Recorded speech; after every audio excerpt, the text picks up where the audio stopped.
ట్యాబ్లు ఇచ్చాం. మీ ప్రభుత్వం వచ్చిన తర్వాత ఇచ్చారా? మొన్న డిసెంబర్లో ట్యాబ్స్ ఇచ్చారా? ఐఎఫ్పి ప్యానల్ యొక్క నిర్వహణ ఉందా ఈ రాష్ట్రంలో? ఒక్క క్లాస్ రూమ్లో అన్న డిజిటల్ క్లాస్ రూమ్స్ జరుగుతున్నాయా? ఒక్క స్కూల్లో ప్రతి సబ్జెక్టుకి క్లాస్ టీచర్ విధానాన్ని మేము తీసుకొస్తే దాన్ని రద్దుపరిచింది మీకు సిగ్గు అనిపించట్లేదా? ఈరోజు మీ జాతి రత్నాలైనటువంటి మీ జాతి పత్రికలు, మీ జాతి ఇంటెలెక్చువల్స్గా పేరుగాంచినటువంటి చెప్పుకునేటటువంటి వ్యక్తులు ఒక తప్పుడు ప్రచారం ఇంగ్లీష్ మీడియం మీద చేస్తుంది. నిజం కాదా?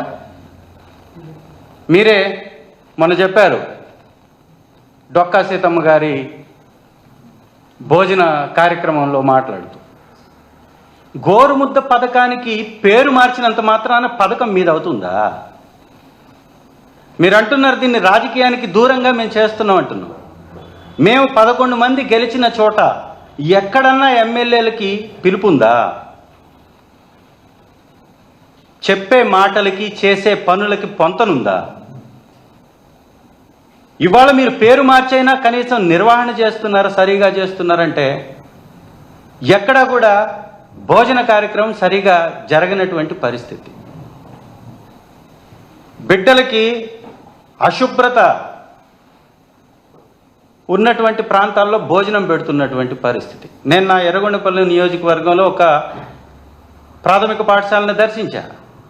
ట్యాబ్స్ మొత్తం దొంగలు తీసుకెళ్ళిపోయారు. మా ప్రభుత్వంలో బ్రహ్మాండమైనటువంటి క్లాస్ రూమ్స్, నాడు నేడు కింద క్లాస్ రూమ్స్ ఏర్పాటు చేసి డిజిటల్ క్లాస్ రూమ్స్ పెట్టి ఇంగ్లీష్ విద్యను తీసుకొచ్చి బైలాంగ్వల్ బుక్స్ని ప్రింట్ చేసి 2 భాషల్లో పుస్తకాలను ఇస్తే ఇవాళ 2 భాషల్లో ముద్రించటం ఖర్చుతో కూడుకున్న పని అంటున్నారు. మీ యొక్క జాతి రత్నాలైనటువంటి జయప్రకాష్ నారాయణ గారు లాంటి వ్యక్తులు మీకు మద్దతుగా ప్రభుత్వ స్కూల్స్ మీద ఖర్చు పెట్టడం తప్పు, సంపద వృధా అవుతుందని మాట్లాడుతున్నారు. అంటే గవర్నమెంట్ స్కూల్స్లో చదివేటటువంటి పేద విద్యార్థులంటే చిన్న చూపు, చులకన భావం. ఇంగ్లీష్ విద్య మా సొత్తు మీకొద్దు అనే విధానం. మీరే డొక్కా సీతమ్మ గారి ఆ భోజన కార్యక్రమంలో చెప్పారు, నేను మొద్దు విద్యార్థిని, నన్ను తీసుకెళ్లి మా నాన్నగారు నారాయణ గారికి అప్పచెప్పారు అన్నారు. బ్రహ్మాండమైన వ్యక్తికి అప్పచెప్పారు మిమ్మల్ని. అసలు ఈ రాష్ట్రంలో విద్యా వ్యవస్థని దోపిడీ చేస్తున్నటువంటి వ్యక్తి దగ్గరికి తీసుకెళ్ళి మీ నాన్నగారు అక్కడ మిమ్మల్ని అప్పచెప్పారంటే అక్కడే అంకురార్పణ జరిగింది. ఈ విద్యా వ్యవస్థని ఏ విధంగా సర్వనాశనం చేయాలి, ఇంగ్లీష్ మీడియంని ఏ విధంగా సర్వనాశనం చేయాలి, ఇంగ్లీష్ మీడియం పేద విద్యార్థులకి ఏ విధంగా దూరం చేయాలి, టోఫెల్ లాంటి ఇంటర్నేషనల్ చదువుని ఏ విధంగా విద్యార్థులకు దూరం చేయాలి, ఏ విధంగా ఈ విద్యార్థులందరినీ నారాయణ చైతన్య కాలేజీల్లో మళ్ళీ చేర్పించి దగా చేయాలి, దోపిడీ చేయాలి అనేటటువంటి ఒక ప్లానింగ్ అప్పుడే మొదలైనట్లుంది. దానికి అనుకూలంగానే మీరు ఈ ఇంగ్లీష్ మీడియం అక్కసు వెళ్ళగక్కేటటువంటి ప్రయత్నం చేస్తున్నారు. నిజంగా ఒక్కసారి మీ బిడ్డ ఇవాళ తెలుగు మీడియంలో చదువుతున్నారో ఒక్కసారి చెప్పండి. మీరు వెళ్ళి ఎందుకు వేరే విదేశాలకు వెళ్ళి మీరు ఇంగ్లీష్ మీడియం చదువుకొని వచ్చారు? తెలుగుని మోసేటటువంటి భారం కేవలం దళితులది, పేదలది, బీసీలది, ఎస్టీలది మాత్రమేనా?